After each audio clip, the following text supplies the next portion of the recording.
গিলাপে কেউ যদি থুতু নিক্ষেপ করে, খাবার গিলাপের আশেপাশে লোক আসে যাতায়াত করবে, শত শত মানুষ আসবে, নোংরা হবে, তোমরা বাপ বেটা পরিষ্কার করবা। আপনি কি ইব্রাহিম আলাইহিস সালামের থেকেও দামি? আপনি কি ইব্রাহিম আলাইহিস সালামের থেকেও দামি মানুষ? আপনি কি ইসমাইল আলাইহিস সালামের থেকেও দামি মানুষ? কেন বাথরুম পরিষ্কার করবেন না আপনি? কেন ইমাম সাহেবকে পরিষ্কার করতে বললেন? সর্দার সাহেব আপনাকে বলছি, কেসে সাহেব আপনাদেরকে বলছি, মসজিদে যারা দায়িত্বশীল, মাদ্রাসা যারা দায়িত্বশীল তাদেরকে বলছি, এদের স্বভাবে এরকম, নিজে কিছু কাজ করবে সব কাজ ইমামকে দিয়ে করাবে। দেখেন, মিলিয়ে দেখেন, শুধু ভাগজান নয়, গোটা পৃথিবীর সমাজ এরকম। শুধু ভাগজানকে বলতে আসিনি, আমার কথা খারাপ নিয়েন না, আমি জিন্দেগিতে কোনো মানুষকে উদ্দেশ্য করে বক্তব্য রাখিনি এবং কারণ নাম নিয়ে বক্তব্য রাখিনি।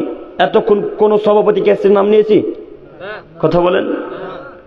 কেসের সভাপতির নাম নিলে ভাগজান থেকে আর ফেরত যেতে পারবো না। এদের কাছে সব কিছুই আছে, আমার গাড়িকে উড়িয়ে দেবে এরা। আমি নাম নিয়ে বক্তব্য রাখতে আসিনি, আমি নাম নিয়ে বক্তব্য রাখতেও চাই না। তারপরেও আপনাকে বলছি, দায়িত্বশীল আপনি, মসজিদ আপনি পরিষ্কার করবেন। ইমাম মানে কি বলেন তো? সবাই বলেন, ইমাম মানে কি? নেতা মানুষ। নেতা কখনো বাথরুম পরিষ্কার করে? তো ইমাম সাহেবকে পরিষ্কার করতে বললেন কেন?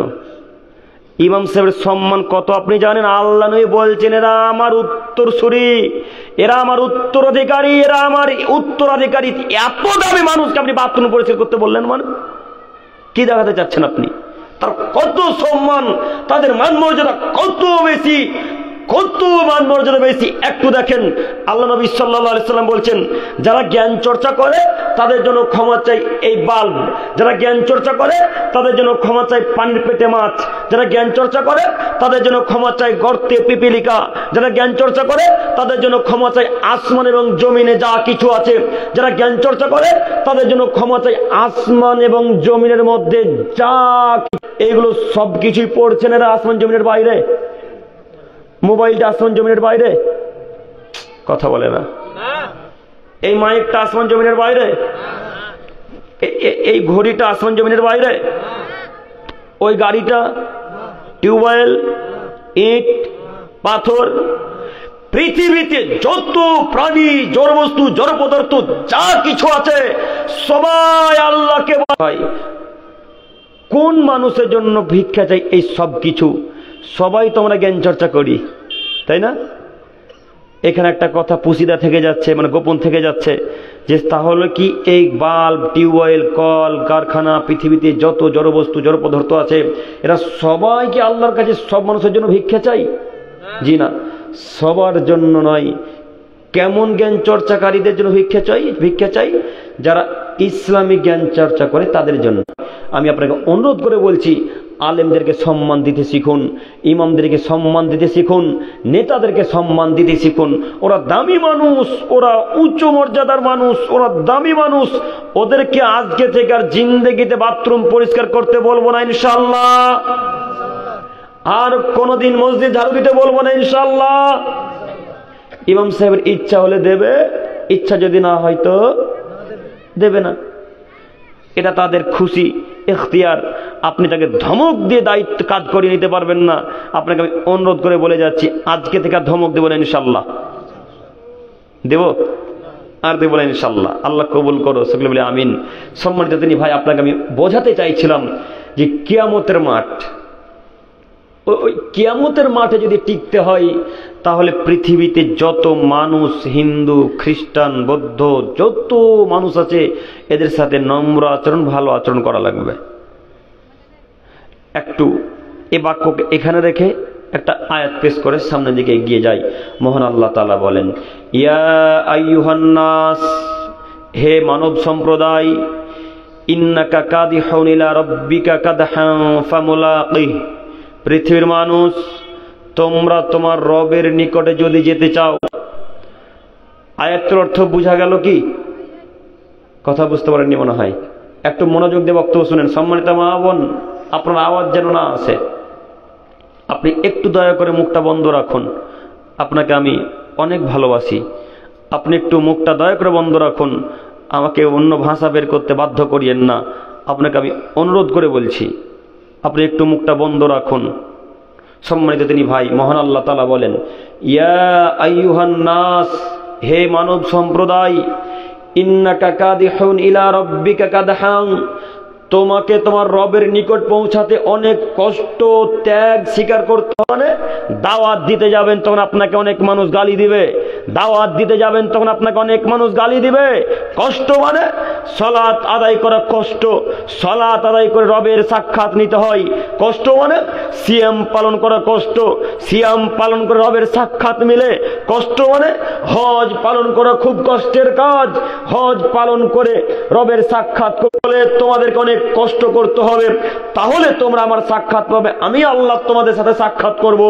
জরুরি এখানে একটি কথা, কষ্ট আমরা কজন করি? কষ্ট আমরা কজন করি? আমরা শতকরা 99টা মানুষ কষ্ট করি না, আমরা শতকরা 99টা মানুষ কষ্ট করি না। তার বাস্তব প্রমাণ দিয়ে আপনাকে বলি, আমাদের ঘুম সকালে 8টার সময় ভাঙে। ফজরের সালাত কখন ফরজ হয়েছে, কোন সময়? কথা বলে না, টাইমই তো জানি না। নামাজিতে বলে কষ্ট করলেন, এই ফজরের পূর্বে উঠে ওযু করেন, দেখেন তো ট্যাঙ্কির পানিতে কবজি থাকে কি খসে পড়ে যায়? ট্যাঙ্কির পানিতে ওযু করেছেন কি? ট্যাঙ্কির পানিতে ওযু করে দেখবেন কবজি মনে হয় খসে গেছে। এত ঠান্ডা, আল্লাহুস সামাদ। তারপরে আল্লাহ বলছেন আমার সাক্ষাৎ নিতে হলে অনেক কষ্ট করতে হয়। এই যে কষ্ট, আমার সাক্ষাৎ নিতে হলে কষ্ট স্বীকার করতে হবে। অনেক কষ্ট করার পর তোমরা আমার আল্লাহ বলছেন, অথচ তোমরা পূর্বের জনগণের অবস্থা পার করনি। মানে পূর্বের জনগণের উপরে এসেছিল কষ্ট, পূর্বের জনগণের উপরে এসেছিল বিপদ, পূর্বের জনগণের উপরে এসেছিল কষ্ট, অনেক ঝড় তুফান বিপদ কষ্ট এসেছিল। এই ঝড় বৃষ্টি আদি তুফান কষ্ট যখন তোমরা পার করে যাবে, তখন তোমরা জান্নাতে যাবে। সেই কষ্ট আমরা পার করিনি, তাদের উপরে এসেছিল বিপদ। কখন আসবে?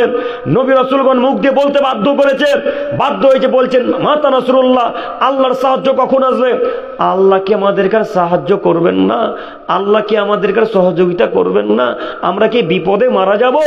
এর পরে আল্লাহ তাআলা বলছেন, শোনো, আলা ইন্না নাসরুল্লাহিল কারীব, পৃথিবীর মানুষ তোমরা মনে রাখো, আমার সাহায্য অতীব নিকটে। পূর্বের আয়াতকে 2টি আয়াত, এই দাড়ি এখন ছেড়ে দিতে হবে চাচা। তখন আপনার চাচা জোর গলা ধমক দেওয়া যায়, বেটা 2 দিন হলো নামাজ আবার দাড়ি সম্পর্কে বুঝাতে। আপনি আপনার ভাইকে দাওয়াত দিয়েছেন, ভাইয়াকে বলেছেন ভাইয়া 5 ওয়াক্ত নামাজ পড়তে হবে, তখন আপনার ভাই জোর গলা ধমক দিয়ে বলে, যা 5 দিন ধরে নামাজ পড়াবা, আমাকে নামাজ শেখাতে এসেছে। এ কথা বলে না মনে হয়? বলে। এই কথা বলে অপমান করবে আপনাকে। এই অপমানে ধৈর্য ধারণ করতে হবে কার উপরে? আল্লাহর উপরে। এই অপমানে যদি রবের নিকটে ধৈর্য ধারণ করি, আল্লাহ বলছেন এদেরকে আমি জান্নাত দিব। আল্লাহু আকবার। সম্মানিত দিনী ভাই, আপনাকে আমি বোঝাতে চাইছি কষ্ট। আল্লাহ তাআলা বলছেন, পৃথিবীর মানুষ তোমরা আমার সাক্ষাৎ যদি নিতে চাও, আমার কাছে যদি আসতে চাও, তাহলে তোমাদেরকে অনেক কষ্ট করতে হবে। সম্মানিত দিনী ভাই, অনেক প্রকারের কষ্ট আছে। একটা থেকে বলতে শুরু করলে সময় দেওয়া যাবে না, অনেক সময় অতিক্রম হয়ে যাবে। তাই আপনাদেরকে অনুরোধ করে বলছি, আপনার ধারণায় যত কষ্ট আছে, এই কষ্ট শিকার যদি হন, এই কষ্টর শিকার যদি হন, তাহলে আপনি ওই অবস্থাতে আল্লাহর উপর ধৈর্য ধারণ করুন। আল্লাহ ইনশাআল্লাহ এর পরিবর্তে আমাদেরকে জান্নাতুল ফেরদাউস দান করবেন ইনশাআল্লাহ। পারবো কষ্ট স্বীকার করতে ইনশাআল্লাহ? ধৈর্য ধারণ করতে পারবো ইনশাআল্লাহ? ইনশাআল্লাহ। আল্লাহ, এই গভীর রাত্রে তোমাকে বলি, তুমি আমাদেরকে ধৈর্য ধারণ করার তৌফিক দান করো। সকলেই বলি আমিন। সম্মানিত দিনী ভাই, পরের অংশে মহান আল্লাহ তাআলা বলছেন, ফাসাউফা ইউহাসাবু হিসাবান ইয়াসিরা। ভুল হলো, উপরের আয়াতে আল্লাহ তাআলা বলছেন, এরপরে যাকে ডান হাতে আমলনামা দেওয়া হবে, ফাসাউফা ইউহাসাবু হিসাবান ইয়াসিরা, তার হিসাব নিকাশ অতীব সহজে হয়ে যাবে, তার হিসাব নিকাশ অতীব সহজে হয়ে যাবে। ওয়ায়ানকালিবু ইলা আহলিহি মাসরুরা, এবং সে তার পরিবার পরিজনের নিকটে আনন্দ চিত্তে খুশিতে তার পরিবারের নিকটে চলে যাবে। জরুরি এখানে একটি কথা, আল্লাহ যখন হিসাব সহজেই নিয়ে নিবে তখন সে লোকটা তার পরিবারের নিকটে চলে যাবে। পরিবার বলতে আবার পৃথিবীতে ফিরে আসবে নাকি? তাহলে কোথায় যাবে?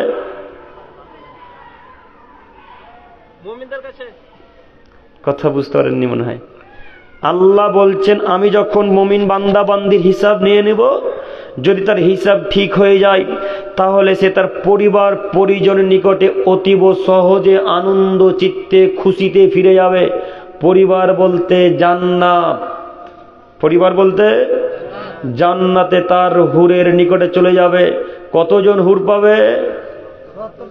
হ্যাঁ, আমি জানতাম এই কথাই বলবে। কটা হুর পাবে জান্নাতি মানুষ? কটা? 72। বাহ, এবার শুনুন আমি বলি। এবার যদি আমি বলি তাহলে বল আব্দুল করিম সবই যে ভুল বলছে গো, বলবো? এবার শোনেন, আমরা প্রায় মানুষ জানি যে যারা জান্নাতে যাবে তারা 72টা হুর পাবে। শুনেছেন? শুনেছেন না? আমরা সকলেই জানি যারা জান্নাতে যাবে তারা 72টা হুর পাবে। কথা যে গোটাই মিথ্যা। 72টা হুর পাবে তারা যারা শহীদ হয়ে মারা যাবে, এটা সত্য হাদিস। 72টা হুর পাবে কারা? যারা শহীদ হয়ে মারা যাবে।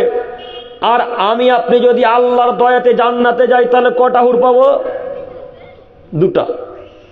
70 72টা নয়, যারা শহীদ হয়ে মারা যাবে তারা মাত্র 72টা হুর পাবে।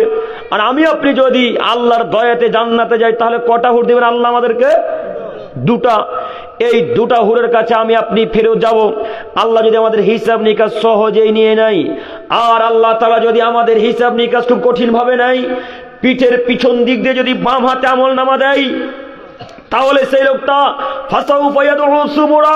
সে তার মৃত্যুকে আহ্বান করবে। সে আল্লাহকে বলে, আল্লাহ আমার মৃত্যু যদি শেষ হতো, আমার মরণ যদি শেষ হতো তাহলে কতই না ভালো হতো। এবং তাকে জাহান্নামে নিক্ষেপ করা হবে। সম্মানিত মুরব্বী সাহেব, জরুরি এখানে একটি কথা। প্রথম বাক্যে একটা কথা বলেছিলাম, ডান হাতে আমলনামার ফলাফল জান্নাত, বাম হাতে আমলনামার ফলাফল জাহান্নাম। আল্লাহ বলছেন আমি যখন কোনো বান্দা বান্দির বাম হাতে আমলনামা ধরিয়ে দেব, তারা সঙ্গে সঙ্গে বলতে শুরু করবে, আল্লাহ আমার মৃত্যুই শেষ হওয়া উচিত ছিল। আল্লাহ মৃত্যু যদি আমার শেষ হতো তাহলে কতই না ভালো হতো। মৃত্যু যদি আমার শেষ হতো আর আমাকে যদি জীবিত না করা হতো তাহলে আমার এটাই সবথেকে ভালো হতো, আমার জন্য এটাই উত্তম হতো। আল্লাহ বলছেন কখনো নহে, তোমাদের আর মৃত্যু হবে না, কখনো নহে তোমাদের আর মৃত্যু হবে না। আজকে শুধু শাস্তির সময়, আজকে শুধু শাস্তির সময়, সারা জীবন শাস্তি দিতে থাকা হবে। এবং তাকে জাহান্নামের আগুনে নিক্ষেপ করা হবে। সম্মানিত দিনী ভাই, সম্মানিত মুরব্বী সাহেব, সম্মানিত মা বোন, আপনাকে আমি কি দিয়ে বুঝাই কিয়ামতের মাঠ কত কঠিন? আমি আপনাকে কি দিয়ে বুঝাই কিয়ামতের মাঠ কত কঠিন? দিন রাত 5 ওয়াক্ত সালাতে বলবেন, দিন রাত 5 ওয়াক্ত সালাতে বলবেন, আল্লাহ আমাদের হিসাব নিও না, আল্লাহ আমাদের হিসাব নিও না, আল্লাহ আমাদের হিসাব নিও না। যদি আল্লাহ কোনো মানুষের হিসাব নিকাশ নাই তাহলে ফলাফল জাহান্নাম সুনিশ্চিত, ফলাফল জাহান্নাম সুনিশ্চিত, ফলাফল জাহান্নাম সুনিশ্চিত। আব্দুল করিম ভাই, কথা দুইটা দুই রকম হয়ে গেল। একটু আগে আয়াতে বললেন যে প্রত্যেক মানুষের হিসাব হবে, এখন আবার আপনি আল্লাহকে বলতে বলছেন যে আল্লাহ হিসাব নিও না, তাহলে কথা দুই রকম হলো না? কথা বোঝাতে পারলাম কি? একটু আগে আয়াতে বললাম আল্লাহ প্রত্যেকটা মানুষের হিসাব নিবে, হিসাব নিকাশ সহজে হয়ে যাবে, কারোর কারোর খুব কঠিন ভাবে হবে, কারোর কারোর। এই 2টা বাক্য মনে আছে কি? কথা বলে না, মনে আছে? এখন আমি আপনাকে দুয়াতে বলতে বলছি, সলাতে বলতে বলছি, দিন রাত আল্লাহকে বলেন আল্লাহ আমাদের হিসাব নিকাশ নিও না, তাহলে কথা দুই রকম হচ্ছে তো। এবার আপনি শুনুন, আল্লাহ যদি কোনো মানুষের হিসাব নিকাশ নাই তাহলে তার জাহান্নাম সুনিশ্চিত, বুখারী মুসলিম। আল্লাহ যদি কোনো মানুষের হিসাব নিকাশ নাই তাহলে তার জাহান্নাম সুনিশ্চিত, তার ঠিকানা জাহান্নাম হবেই হবে, কেউ ঠেকাতে পারবে না, এ কথাই ঠিক। আব্দুল করিম ভাই, প্রমাণ দিয়ে একটু বলেন তাহলে বিশ্বাস করব, প্রমাণ দিয়ে একটু বলেন তাহলে বিশ্বাস করব। জি, প্রমাণ পেশ করি, একটু তাকান। আয়েশা রাদিয়াল্লাহু তাআলা আনহা বলেন, রাসূলুল্লাহ সাল্লাল্লাহু আলাইহি সাল্লাম বলেছেন, লাইসা আহাদুন ইউহাসাবু ইয়াউমাল কিয়ামাতি ইল্লা হালাক। পৃথিবীর মানুষ শোনো, কিয়ামতের মাঠে যদি আল্লাহর কোনো মানুষের হিসাব নিকাশ নাই তাহলে সে ধ্বংস হবেই। পৃথিবীর মানুষ তোমরা শোনো, কিয়ামতের মাঠে যদি আল্লাহ কোনো মানুষের হিসাব নিকাশ নাই তাহলে সে ধ্বংস হবেই হবে। এই কথা আয়েশা রাদিয়াল্লাহু তাআলা আনহা শুনতে পেলেন। আয়েশা রাদিয়াল্লাহু তাআলা আনহা খুব শিক্ষিত নারী, খুব দামি নারী, রাসূল সাল্লাল্লাহু আলাইহি সাল্লামের সব থেকে ছোট স্ত্রী, সব থেকে বুদ্ধিমতী নারী আয়েশা রাদিয়াল্লাহু তাআলা আনহা। কত বুদ্ধিমতী নারী একটু আপনাকে দেখাই। আল্লাহ রাসূলের ইন্তেকালের পরে সাহাবায়ে কেরামগণ যখন কোন ফতোয়ার সম্মুখীন হতেন, আল্লাহ রাসূলের ইন্তেকালের পরে সাহাবায়ে কেরাম যদি কোনো ফতোয়ার সম্মুখীন হতেন, তারা হয়তো বুঝতে পারতেন না যে এটা করলে কেমন হয়, ওটা করলে কেমন হয়, এই হাদিসটা কি ঠিক, এই ফতোয়াটা কি ঠিক হচ্ছে। এই কথা যখন সাহাবায়ে কেরামগণ একা একা আলোচনা করে বুঝতে পারতেন না, তখন আয়েশা রাদিয়াল্লাহু তাআলা আনহার কাছে ফতোয়া নিতে যেতেন। তাহলে বুঝতে পারছেন তিনি কত শিক্ষিত নারী। আয়েশা রাদিয়াল্লাহু তাআলা আনহার কাছে ফতোয়া নিতে যেতেন। এই আয়েশা রাদিয়াল্লাহু তাআলা আনহা আল্লাহ রাসূলের কথাকে ক্যাচ করেছেন। আল্লাহ রাসূলের কথাকে ক্যাচ করে বলেন, আল্লাহ নবী আলাইসা কদ ক্বালা আল্লাহু তাআলা, আল্লাহ তাআলা কি বলেননি ফাসাউফা ইউহাসাবু হিসাবান ইয়াসিরা, যে আল্লাহ যার হিসাব নিকাশ নেবেন তার হিসাব সহজে হয়ে যাবে। আল্লাহ তো কোরআন মাজিদে বলেছেন ওয়ায়ানকালিবু ইলা আহলিহি মাসরুরা, এবং সে তার পরিবার পরিজনের নিকটে অতীব খুশিতে আনন্দ চিত্তে ফিরে যাবে। এই কথা কি আল্লাহ বলেননি আল্লাহ নবী? তখন আল্লাহ নবী বলছেন, হ্যাঁ আল্লাহ নবী বলেছে, আয়েশা শোনো, এ কথা আল্লাহ এই জন্য বলেছেন ইন্নামা যালিকাল আরদ, এটা শুধু পেশ করা হবে মাত্র, এটা শুধু পেশ করা হবে মাত্র, মানে মানুষকে দেখানো হবে মাত্র যে তুমি এই কাজ করেছো। আল্লাহ যাকে দেখিয়ে দিবেন তুমি এই কাজ করেছো, সেই লোকটাকে আল্লাহ জান্নাত দিবেন। কথা বোঝাতে পারি না মনে হয়। আল্লাহ যখন কাউকে দেখিয়ে দিবে যে এটা তোমার আমল, এই নাও, মেনে নিতে হবে, জেনে নিতে হবে লোকটা এখন জান্নাতি মানুষ। পরের অংশে আল্লাহ নবী বলছেন, শোনো, যদি আল্লাহ কারোর হিসাব নিতে শুরু করে দেয় তাহলে ইল্লা উদ্দিব, তাহলে তার আযাব সুনিশ্চিত, তার আযাব সুনিশ্চিত, তার আযাব সুনিশ্চিত, তার আযাব হবেই। একটু কথা মাথায় চিন্তা করুন তো, 24 ঘন্টার কথা মনে রাখতে পারি না, 24 ঘন্টায় কি করেছি ফজর থেকে এখন পর্যন্ত মনে আছে? প্রায় মানুষের মনে থাকে না। 24 ঘন্টার একটা দিনে যদি হিসাব দিতে না পারি তাহলে 70 বছর জীবনীর, 72 বছর জীবনীর, 7 বছর জীবনের হিসাব কিভাবে দেবো আল্লাহকে? তাই না? কিভাবে দেবো আল্লাহকে? তাই আপনাকে আমি অনুরোধ করে বলছি, বুখারী মুসলিমের হাদিসকে সামনে রেখে, যে দিন রাত আল্লাহকে বলেন, আল্লাহ কিয়ামতের মাঠে আমাদের হিসাব নিও না, আল্লাহ আল্লাহ কিয়ামতের মাঠে তুমি আমাদের হিসাব নিও না, আল্লাহ তুমি কিয়ামতের মাঠে আমাদের হিসাব নিও না, আল্লাহ যদি হিসাব নেও আল্লাহ তো আমরা পার হতে পারবো না, আল্লাহ আমরা ধ্বংস হয়ে যাব, আল্লাহ হিসাব নিলে ধ্বংস হয়ে যাব মাবুদ, অতএব তুমি হিসাব আমাদের নিও না, আমাদেরকে জান্নাত দান করিও আল্লাহ দয়া দিয়ে। এই দোয়া দিন রাত করা লাগে। একদিন করেছেন? একদিন করেছেন? করবেন কিভাবে? শুধু ইমাম সাহেবের অপেক্ষা যে কখন সালাম ফিরাবে, সালাম ফিরিয়ে বাড়ি যাবে। একদিনে বসে জিকির আজগার করার সময় পেলেন না, একদিনে বসে জিকির আজগার করার সময় পেলেন না। আল্লাহকে একটু সলাতের মাধ্যমে বলা লাগে, আল্লাহকে নামাজের মাধ্যমে বলা লাগে যে আল্লাহ কিয়ামতের সেই বিভীষিকাময় দৃশ্য থেকে আমাদেরকে দূরে রাখিও আল্লাহ, এ কথা বলা লাগে। নামাজের মধ্যে বলতে হয় আল্লাহুম্মা আজিরনি মিনান নার, আল্লাহুম্মা আজিরনি মিনান নার, আল্লাহুম্মা আজিরনি মিনান নার, এ বাক্য বলতে হয়। সালাম ফেরানোর পূর্বে এই বাক্য কোনোদিন আরবি দোয়া করেছেন? কোনোদিন করেন? কেন করেন?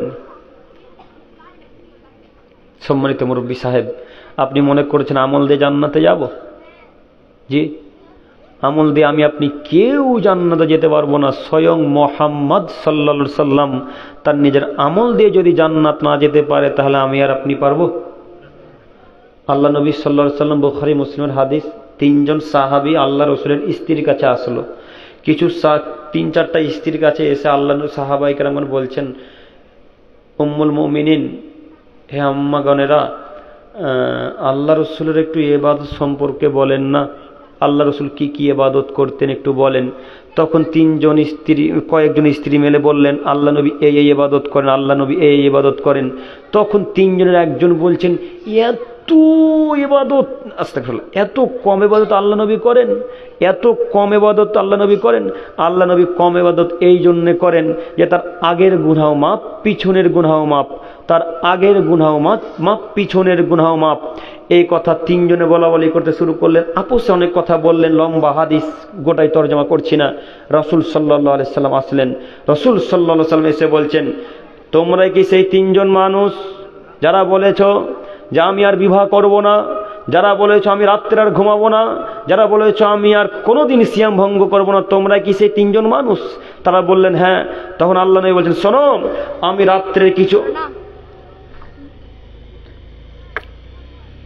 রাত্রে কিছু অংশ ঘুমাই, আবার কিছু অংশ ইবাদত করে কাটাই। আমি বিবাহ করেছি, আমি সিয়ামও থাকি, আবার সিয়াম ভঙ্গ করি। তোমরা কেন এরকম করবে না? আমি বলতে চাইছি, যার আগের গুনাহ মাপ, পিছনের গুনাহ মাপ, এইরকম মানুষ, এইরকম নবী যদি আল্লাহর দয়া ছাড়া জান্নাতে না যেতে পারে, তাহলে আমি আর আপনি যেতে পারি? যত ইবাদত করি না কেন, আমরা আল্লাহর দয়া ছাড়া জান্নাতে যেতে পারবো না। এই হাদিসটাকে সামনে রেখে আপনাকে বলছি, দিন রাত আল্লাহকে বলেন, দিন রাত আল্লাহকে বলেন, আল্লাহ তুমি আমাদেরকে, আমাদের হিসাব নিও না, আল্লাহ আমাদেরকে এমনিতে জান্নাতুল ফেরদাউস দান করি। এইভাবে দোয়া করবো ইনশাল্লাহ, ইনশাল্লাহ। আল্লাহ তুমি আমাদের সকলেরই গুনাহ খাতাকে মাফ করে দাও, সকলে বলি আমিন। আর আলোচনা লম্বা করবো শেখ, শ্রোতা তো ফজর পর্যন্ত বলবে। সম্মানিত দিনী ভাই, আপনাকে আমি অনুরোধ করে বলি যে এইভাবে দোয়া করতে হয়, এ কথা আল্লাহ নবী সাল্লাল্লাহু আলাইহি সাল্লাম বলেন। সম্মানিত দিনী ভাই, এরপরের আয়াত একটু আমার দিকে তাকান। মহান আল্লাহ তাআলা বলেন, ওয়ানাদাউল মাওয়াজিনাল কিসতা লিয়াউমিল কিয়ামা, পৃথিবীর মানুষ তোমরা শোনো, প্রত্যেকটা মানুষের হিসাব নিকাশ আমি অক্ষরে অক্ষরে নিব। প্রত্যেকটা মানুষের হিসাব নিকাশ আমি অক্ষরে অক্ষরে নিব।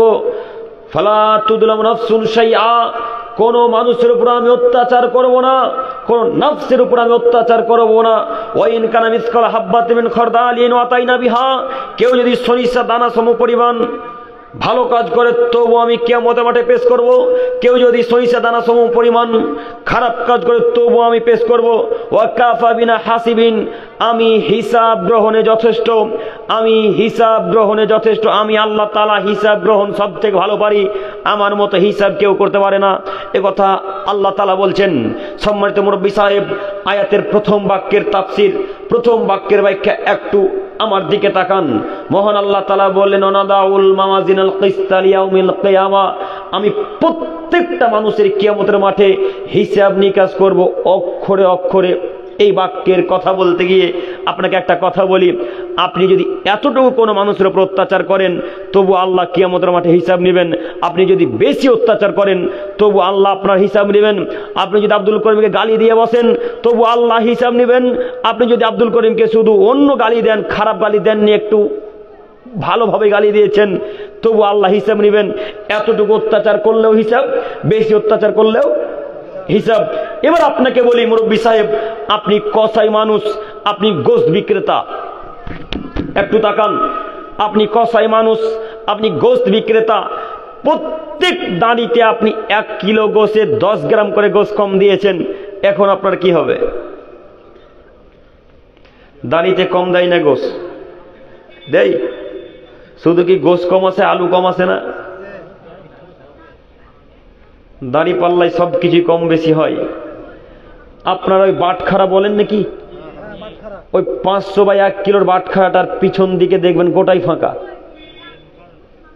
মানে ওই গালা না কি ভরা থাকে, কি বলেন ওটাকে, মোমবাতি বা কি ভরা থাকে, ওটা বের করে ফেলে দেয় যে 500 উপরে লেখা থাকে, কিন্তু ফল বাড়ি গিয়ে মাপবেন দেখবেন 450 হচ্ছে,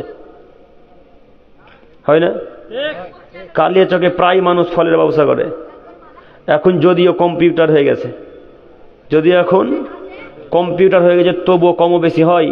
আপনাকে বলি, 1 কিলো গোশে যদি 990 গ্রাম দেন, 10 গ্রাম যদি কম দেন, এই 10 গ্রামের হিসাব আল্লাহ তাআলা কিয়ামতের মাঠে করবেন। এবার আপনাকে বলি, 10 গ্রাম করে প্রত্যেকটা মানুষকে গোশত কম দিয়েছেন, এখন ক্ষমা নেন তো দেখি, এখন ক্ষমা নেন, কিভাবে নেবেন? আপনার গরুর গোশতের ওজন হয়েছিল 1 কুইন্টাল, 1 কেজি করে সব মানুষ নিয়েছে, কত মানুষের কাছে ভিক্ষা চাইবেন এখন? কথা বুঝতে পারেননি? কত মানুষের কাছে ভিক্ষা নেবেন এখন? আর ভিক্ষা যদি না নিতে পারেন তাহলে জাহান্নামে যেতে হবে। আর জাহান্নামে যদি না যেতে চান তাহলে যতটুকু অত্যাচার করেছেন ততটুকু কিয়ামতের মাঠে নেকি দিয়ে দিতে হবে।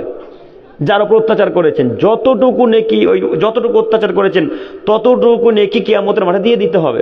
যদি 100 গ্রাম গোশত মারেন 100 গ্রামের নেকি দিতে হবে, যদি 500 গ্রাম মারেন 500 গ্রামের নেকি দিতে হবে, যদি 1 গ্রাম মারেন 1 গ্রামের নেকি দিয়ে দেওয়া লাগবে। আচ্ছা, 1 গ্রাম গোশতের নেকি যদি কিয়ামতের মাঠে দিয়ে দেওয়া লাগে, তাহলে মেম্বার সাহেব আর সভাপতি সাহেব, ক্যাশিয়ার সাহেব আর চেয়ারম্যান সাহেবরা যে রাস্তার টাকা এত টাকা মেরে খাচ্ছে, এদের হিসেব দেওয়া লাগবে না? লাগবে, লাগবে। তাহলে মেম্বার সাহেব আর সভাপতি সাহেব আর চেয়ারম্যান সাহেবেরা কত বড় বিপদে বলুন, কত বড় এরা বিপদে। তবু এরা দায়িত্ব নেওয়ার জন্য শুধু ঘুরে বেড়ায়। দায়িত্ব নেওয়ার জন্য কাউকে হত্যা করতে বললে হত্যা করে দিবে, দায়িত্ব নেওয়ার জন্য কাউকে 1 লাখ টাকা দিতে হলে 1 লাখ টাকা দেবে, 10 লাখ টাকা দিতে হলে 10 লাখ টাকা দেবে। কেন? চেয়ারে বসতে হবে। চেয়ারে যদি বসে যাই তাহলে তো 1 লাখ টাকায় একদিনে উঠিয়ে নেব, তাই না? এবার আপনি বলুন, যারা রাস্তার কাজ নিয়েছে, রাস্তার কাজ দিতে বলেছে, পিচ প্রত্যেকটা রাস্তাতে বেশি বেশি করে দিতে বলেছে, এতটুকু করে পিচ দিয়েছেন, দ্বিতীয় দিন বৃষ্টি হতে সব রাস্তা ধুয়ে পরিষ্কার হয়ে গেছে।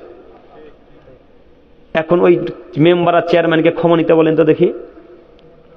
এখন মেম্বার আর চেয়ারম্যান যদি আল্লাহর কাছে মাথা ঠুকে ঠুকে রক্ত বের করে মারা যায়, তবু এই পাপ আল্লাহ ক্ষমা করবেন না। কেন করবেন না? বান্দার হক। আল্লাহ বলেন, ইন্নী হারামতু যুলমান আলাইয়া, আদমের ছেলে মেয়ে শোনো, আমি আমার উপর অত্যাচার করাকে হারাম করে দিয়েছি, আমি আমার বান্দার উপর অত্যাচার করাকে হারাম করে দিয়েছি, অতএব আমি কোন মানুষের অত্যাচারের পাপ ক্ষমা করব না। এখন আপনাকে বলি, মেম্বার সাহেবকে বলি, আর আপনাদের গ্রামের ওই যে রেশন যায় দেয় যারা ডিলারদের উদ্দেশ্যে বলছি, ডিলারের মাথা পিছু তো চাল দিয়েছেন আপনি 1 কেজি 3 কিলো করে, উপর থেকে চাল এসেছে, আপনি 2.5 কিলো করে চাল দিয়েছেন, 500 গ্রাম চাল বাড়িতে বস্তাতে রেখেছেন। এই চালের নাকি কিভাবে দিবেন আপনি একটু হিসাব করে চলিয়েন, বিবেচনা করে চলিয়েন। আপনাকে শতদিন বলেছি, বিবেচনা করে যদি চলাচল করেন তাহলে পরকালে বেঁচে যাবেন, কিয়ামতের মাঠে হিসাব থেকে বাঁচবেন। একটু আপনাকে বলি, যারা রাস্তার কাজ নিয়েছে কিয়ামতের মাঠে এরা টিকতে পারবে না। যারা রাস্তার কাজ নিয়েছে আর কাজ যদি সঠিকভাবে না আদায় করে, এরা কিয়ামতের মাঠে টিকতে পারবে না। যারা ঢালাই কাজ নিয়েছে রাস্তার, আরে ঢালাই কাজ যদি সঠিকভাবে না করে, এরা কিয়ামতের মাঠে টিকতে পারবে না। এই লোকটা ঢালাই কাজ করে 3 লক্ষ টাকা পেয়েছে বা 5 লক্ষ টাকা পেয়েছে, 5 লক্ষ টাকা নিয়ে হজ মৌসুমে হজে চলে গেছে। কোথায়? মক্কায়। হজ মৌসুমে হজ চলে গেছে, হজ মৌসুমে ওই 5 লাখ টাকার মধ্যে হজ করতে চলে গেছে। হজ করতে গিয়ে কাবার গিলাফে এভাবে মাথা ঠুকছে, মাথা ঠুকে ঠুকে ঠুকে ঠুকে রক্ত বের করে দিয়েছে, একদম রক্ত গোল গোল গোল গোল গোল বের হচ্ছে, রক্ত বের হচ্ছে। আর আল্লাহকে বলছে, আল্লাহ রাস্তার হক মেরে খেয়েছিলাম, আল্লাহ রাস্তার কাজের টাকা মেরে খেয়েছিলাম, আল্লাহ তুমি আমাকে ক্ষমা করো, তুমি আমাকে ক্ষমা করো, তুমি আমাকে ক্ষমা করো। আল্লাহ এক পর্যায়ে বলবেন, ও মেম্বার সাহেব, রাস্তার হক যে বান্দার হক গো, ক্ষমা চাইলে ঝনঝনিয়ার মানুষের কাছে ক্ষমা চাইও, ক্ষমা চাইলে ওই মালদার মানুষের কাছে গিয়ে ভিক্ষা চেও। আমি এই পাপ আল্লাহ তাআলা ক্ষমা করতে পারবো না। আমি আল্লাহ এই পাপ যদি এখন ক্ষমা করে দিই তাহলে আমি আল্লাহ অত্যাচারী। আর আমি আল্লাহ বুখারী মুসলিম মিসকাতে বলেছি, ইন্নী হারামতু যুলমান আলাইয়া, আমি আমার উপর অত্যাচার করাকে হারাম করে দিয়েছি, আমি আমার উপর অত্যাচার করাকে হারাম করে দিয়েছি, অতএব আমি কারোর উপর অত্যাচার করব না। এখন এবার আপনি বলুন, ক্ষমা নেবেন কিভাবে? ক্ষমা নেবেন কিভাবে? এখন আপনাকে পশ্চিম বাংলায় এসে মালদা জেলার এই ঝনঝনিয়া গ্রামে একটা মাইক ভাড়া করা লাগবে। মাইক ভাড়া করে মেম্বার সাহেব চেয়ারম্যান সাহেবকে বলতে হবে, গ্রামের মানুষ আপনাদের দায়িত্ব নিয়েছিলাম রাস্তার, এ রাস্তার কাজ আমরা পরিপূর্ণ করতে পারিনি, আপনারা সকলে আমাদেরকে ক্ষমা করবেন, সকলে আপনারা আমাকে ক্ষমা করবেন। যদি প্রত্যেকটা গ্রামের মানুষ ক্ষমা করে দেয় তাহলে যারা রাস্তার দায়িত্ব নিয়েছিল, রাস্তার কাজ নিয়েছিল, তাহলে এরা ক্ষমা পাবে। যদি গ্রামের প্রত্যেকটা মানুষ ক্ষমা না করে তো ক্ষমা হবে না। এর নাম কিয়ামতের মাঠ, এর নাম বিচার, এর নাম হিসাব। তাই তো আল্লাহ বলছেন প্রত্যেকটা মানুষের হিসাব নিকাশ আমি একেবারে সঠিকভাবে আদায় করব। একটু আপনাকে বিবেচনা করে চলতে হবে, আপনাকে বিবেচনা করে চলা লাগবে, নইলে কিয়ামতের মাঠে যদি পাকড়াও হয়ে যান আর রেহাই পাওয়া যাবে না। তাই দিনী ভাই ও বোনদের উদ্দেশ্যে আমি বলতে চাইছি, হে আমার প্রিয় দিনী মা ও বোনেরা, আপনাদেরকে বলি, আপনারাও লঙ্কা যখন কিনতে যাচ্ছেন, ভেন্ডি কিনতে যাচ্ছেন, তখন ভেন্ডির প্রত্যেকটা আগালকে ভেঙে ভেঙে কিনছেন। ভেন্ডির আগাল ভাঙবেন কেন? ভেন্ডি বুঝলেন কি? রামপটল না কি বলেন? ঢেঁড়স, তিনটা নাম নাকি? তো আচ্ছা, এই ঢেঁড়স, রামপটল, ভেন্ডি যখন কিনেন তখন আগাল ভাঙেন না? ভেন্ডির আগাল তো ভাঙেন, মানে ওই ঝিঙ্গা না কি বলে, ওরও ভেঙে বিক্রি কিনে নেয়। ঝিঙ্গা না কি গো? ঝিঙ্গা কিনে নিচ্ছেন। আচ্ছা একটা কথা বলেন তো, ভেন্ডির প্রত্যেকটা আগালগুলো এইভাবে ভেঙে ভেঙে নিচ্ছেন, তো যে লোকটা বিক্রি করতে এসেছে লোকটার ওজন কমছে না বাড়ছে? কমলো তো অত্যাচার হলো না? অত্যাচার হলো গে। এই ভেন্ডির আগাল যতটুকু ভেঙেছেন এই ততটুকু নিয়ে কি ওই সবজিওয়ালাকে দিতে হবে? পারবেন দিতে? পারবেন না। তাহলে ভেন্ডির আগাল ভাঙছেন কেন? আরো আপনারা একটা দৃশ্য দেখায়, আপনারও আপনার স্ত্রীরও দেখাচ্ছি। লঙ্কা নিবেন 100 গ্রাম, মরিচ নিবেন 100 গ্রাম, তো ওজনে 100 গ্রাম হয়ে গেছে। তারপর আপনার আপনার স্ত্রী বলছেন আর দুটা দে ভাই, আর দুটা দে ভাই, আর দুটা দে ভাই, দিতে দিতে দিতে দিতে হাতে 3টা থেকেই গেল। ওই 3টার ওই লোকটার পাতিলে গেল না, আপনার কুচ হাতে গেল, বাড়ি চলে গেল। ঘটে না মনে হয়? 3টা লঙ্কা নাকি এখন দেন, তো কিভাবে দিবেন? কিভাবে দিবেন? সূরা আবাসাতে কয়েকটা আয়াত আছে। সূরা আবাসা কারোর মুখস্থ আছে গো? মুখস্থ আছে কারোর? আচ্ছা, এই সূরা আবাসার শেষ দিকে গিয়ে একটা আয়াত আছে, কিছু আয়াত আছে, সেদিন মানুষ তার পিতা মাতার কাছে যাবে। ইয়াউমা ইয়াফিরুল মারউ মিন আখি, সেদিন তার ভাইয়ের কাছে যাবে। ওয়া উম্মিহি ওয়া আবি, সেদিন তার পিতা মাতার কাছে যাবে। সেদিন সবার কাছে যাবে, কেউ একটা নেকি দিবে না। একটা যদি নেকি না দেয় তাহলে আপনি এইভাবে যে অত্যাচার করছেন, তাহলে আপনি কিভাবে নেকি অর্জন করবেন কিয়ামতের মাঠে? 3টা মরিচের নেকি তো ওই সবজিওয়ালাকে দিয়ে দিতে হবে, তো 3টা নেকি আপনার আমলনামা থেকে কমলো না বাড়লো? কমলো। একটা নেকি যদি কমে যায় তাহলে মনে করতে হবে এখন জাহান্নাম। কেন? এই দেখুন 2টা পাল্লা, আমার দিকে তাকান, এই দেখুন 2টা পাল্লা, 2টা পাল্লার এক দিক নেকি আর এক দিক পাপ। পাপ যদি নিচে যায়, নেকি যদি উপরে উঠে যায়, ফলাফল জাহান্নাম। নেকি যদি নিচের দিকে যায়, পাপ যদি উপর দিকে উঠে যায়, ফলাফল জান্নাত। পাপ একটুকু কম বেশি হলে জাহান্নাম, নেকি একটুকু কম বেশি হলে জান্নাত। এইভাবে চলাচল করতে হবে।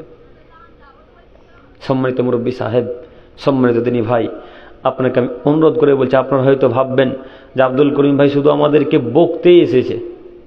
জি না, আপনি আমার একটা কথা করেন এবং হাদিসের বাইরে দেখান, একটা কথা যদি কোরআন হাদিসের বাইরে দেখান, তাহলে আর বক্তব্য দেবো না, আজকে উঠে চলে যাবো ইনশাল্লাহ। এখন একটা কথা হাদিস কোরআন বাইরে গেছে ইনশাল্লাহ, না বলারই চেষ্টা করি, তবুও মানুষ হয়তো চলে যেতে পারে। আপনাদেরকে আমি অনুরোধ করে বলছি, কেন হাদিস কোরআনের বাইরে বলতে যায় না জানেন? আল্লাহ নবী বলছেন,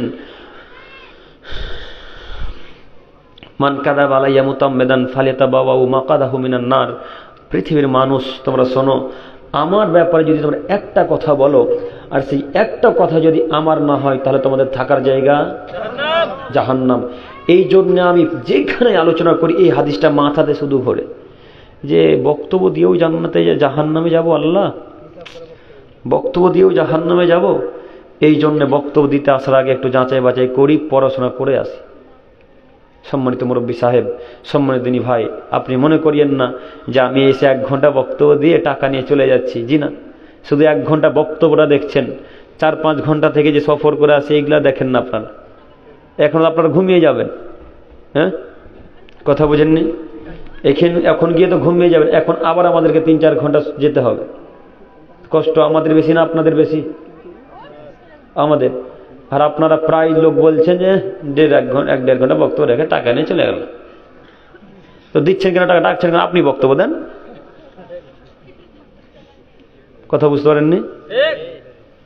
সম্মানিত মুরব্বী সাহেব, সম্মানিত দিনী ভাই, আপনাকে আমি অনুরোধ করে বলি একটু হিসাব নিকাশ করে চলেন। প্রিয় দিনী ভাই ও বোনেরা, কিয়ামতের মাঠ অতীব জটিল ও কঠিন। তবে একটা কথা মাথায় রাখবেন, কিয়ামতের মাঠে 7 শ্রেণীর মানুষ বেজে যাবে। তার এক শ্রেণীর মানুষ যুবক যুবতী, তার এক শ্রেণীর মানুষ যুবক যুবতী। যারা যুবক যুবতী অবস্থায় আল্লাহকে ভয় করে ইবাদত করে তারা কিয়ামতের মাঠে বেজে যাবে ইনশাআল্লাহ। অতএব আমি এখানে বেশি দেখতে পাচ্ছি যুবক ভাইদেরকে, তাই আমি আমার যুবক ভাইদের উদ্দেশ্যে বলতে চাইছি, হে আমার প্রিয় দিনী ভাইয়েরা, আসুন না আমরা এই অবস্থাতে ইবাদত করা শুরু করি। আসুন না আজকে এশার থেকে, আজকে এখন থেকেই রাতে বাড়ি গিয়েই সালাত আদায় করা শুরু করবো এশারের। ইনশাল্লাহ পারবো, ইনশাল্লাহ পারবো, ইনশাল্লাহ। হয়তো আপনি ভাবছেন যে না আর রাত্রে করব না, কালকে একেবারে জোহর থেকে করব, বা পরের দিন তো শুক্রবার থেকে করব। আচ্ছা, এবার আপনাকে বলি, এখন আমরা বসে আছি, বস থেকে যে উঠতে পারবো এরকম কেউ গ্যারান্টি দিতে পারি? মৃত্যু যে কোনো মুহূর্তে আসতে পারে, তাই না? লা ইস্তাখিরুনা সাতাম ওয়ালা ইস্তাকদিমুন। আল্লাহ তাআলা বলছেন, পৃথিবীর মানুষ শোনো, যখন মৃত্যু মানুষের নিকটে চলে যায় তখন 1 সেকেন্ড আগেও হয় না, 1 সেকেন্ড পরেও হয় না, ঠিক ওই সময়তে হয় যে সময় আমি আল্লাহ দিয়েছি। কাজে আপনি হয়তো ভাবছেন শুক্রবার থেকে নামাজ ধরে নেব, আর জিন্দেগিতে ছাড়বো না। শুক্রবার আগে যদি মারা যান, এসের আগে যদি মারা যান, ফজরের আগে যদি মারা যান, তখন কি হবে? তখন জাহান্নাম যেতে হবে। প্রমাণ আল্লাহ তাআলা বলছেন, মা সালাকাকুম ফি সাকার। পৃথিবীর মানুষ শোনো, জাহান্নামীদেরকে একত্রিত করে যখন জাহান্নামের দিকে নিক্ষেপ করা হবে, জাহান্নামীদেরকে একত্রিত করে যখন জাহান্নামের দিকে নিয়ে যাওয়া হবে, তখন জাহান্নামের যিনি গেটম্যান, জাহান্নামের ফেরেশতার নাম কি বলেন তো দেখি? মালিক। মালিক কে বললো? জাযাকাল্লাহু খাইরান। মালিক। এই মালিক ফেরেশতা সমস্ত জাহান্নামীদের উদ্দেশ্য করে বলবেন, মা সালাকাকুম ফি সাকার। ও জাহান্নামীরা, তোমরা বলো তো কেন জাহান্নামে এসেছো? ও জাহান্নামবাসীরা, তোমরা বলো তো কেন জাহান্নামে এসেছো? তখন সবাই এক বাক্যে উত্তরে বলবেন, ক্বালু লাম নাকু মিনাল মুসাল্লিন। আমরা ফকির মিসকিনকে খেতে দিতাম, আস্তাগফিরুল্লাহ, ক্বালু লাম নাকু মিনাল মুসাল্লিন। আমরা সালাত আদায় করতাম না, এই কারণে জাহান্নামে এসেছি। আমরা নামাজ পড়তাম না, এই কারণে জাহান্নামে এসেছি। এই দেখুন তার প্রমাণ মিলল। এই দেখুন প্রমাণ। সালাত না আদায় করলে জাহান্নামে যাওয়া লাগবে। তো যদি আল্লাহ দয়া করেন আমার আপনার উপর, সেটা ভিন্ন বিষয়। তবে আয়াত এবং হাদিস বলছে যারা সালাত আদায় করে না তাদের উপর আল্লাহ দয়া করবেন না। কাজেই আপনাকে আমি বলছি, পৃথিবীর দিনী ভাই ও বোনেরা, সম্মানিত মা ও বোনেরা, আসুন না আমরা এই যুবক যুবতী অবস্থাতে ইবাদত করা শুরু করি, আল্লাহকে ভয় করি, রাসূলের পদ্ধতিতে চলাচল করি, ইনশাআল্লাহ ইনশাআল্লাহ। সম্মানিত দিনী ভাই, আপনারা সকলেই অবগত আছেন যে এটা আপনাদের উন্নতি, মসজিদের উন্নতি গল্পে জালসা। কাজে আপনারা কেউ দান না করে এগিয়ে চলে যাবেন না। কাজেই আপনারা কেউ দান না করে এগিয়ে চলে যাবেন না। কিয়ামতের মাঠে বাঁচার আর একটা পথ হচ্ছে দান সাদকা। এখন বক্তারা শুধু দান নেওয়ার জন্য শুধু বলবে দান সাদকা। হ্যাঁ, এরকম কথা আছে না? প্রশ্ন আসে গো, আসে, হাসছেন। যখনই দানের কথা আসবে তখনই কিয়ামতের কথা বলবে। তো কিয়ামতের কথা এই জন্যই বলে সব বক্তারা যে কিয়ামতের মাঠে বেঁচে গেলে পরকালে জান্নাত হয়ে গেল ইনশাল্লাহ। কবরে বেঁচে গেলে মানে জান্নাত, কবরে বাঁচবেন মানে কিয়ামতের মাঠে বেঁচে যাবেন, জাহান্নাম থেকে বেঁচে যাবেন। আর কবরে ধরা পড়ে গেলে কিয়ামতের মাঠেও ধরা পড়বেন, জাহান্নামে তখন যাওয়া লাগবে। তো এই জন্য বক্তারা, বেশ আলেমেরা বেশি বেশি করে বলে যে দান সাদকা করা লাগবে, দান খায়রাত করা লাগবে। তো সম্মানিত দিনী ভাই, সময়ও লং হয়ে গেছে, মানুষ অনেকে উঠেও গেছে, আপনারা বিরক্ত বোধ করেছেন, হয়তো বা বলতে পারছেন না। তাই আপনাদেরকে আমি অনুরোধ করে বলছি, আসুন এক এক করে এগিয়ে আসুন, যে যতটুকু পারবেন দান করে যান, আর আমার সাথে মুসাফা করে যাবেন, কেউ উঠে যাবেন না। আসুন 10 টাকা, 20 টাকা, 100 টাকা, 1000 টাকা, যে যতটুকু পারবেন দান করে গিয়ে আবার ওই জায়গাতে একটু বসে যাবেন। কেন বসবেন? দোয়া করে উঠবেন।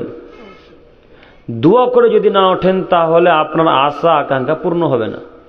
আল্লাহ নবী বলছেন যে আশাতে, যে উদ্দেশ্যে, যে নিয়াতে আপনি এসেছেন, ওই আশা পূর্ণ হবে কখন?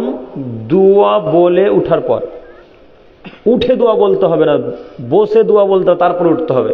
আমরা অনেকেই দেখেছি উঠে গিয়ে দোয়া বলি। শর্ত কি বলেন তো? বসে থাকা অবস্থায় দোয়া বলা লাগে। তাহলে আল্লাহ তাআলা এই আশাকে পূর্ণ করেন, নিয়াতকে পূর্ণ করেন। আসুন, যে যতটুকু পারবেন আসুন আমার দিনী ভাইয়েরা, এক এক করে এগিয়ে আসুন। এগিয়ে আসুন এবং মহিলাদের ওখানে কেউ একজন উঠে নেবেন। ভালো আছে। ওখানে মহিলারাই আপনারা 2 জন 3 জন চাদর আসছিলাম। আলহামদুলিল্লাহ। মহিলারা ওখানে চাদর নিয়ে একটু ঘোরেন তো মায়েরা। ভালো আছেন সব?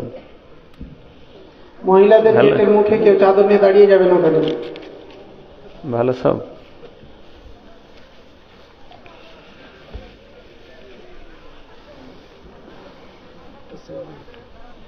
ভালো। আব্দুর রহিম ভাই, 500 টাকা দান করেছেন। আল্লাহ দানকে কবুল করুক। আল্লাহুম্মা সাল্লি আলাইহি। আমিন। ভালো সব?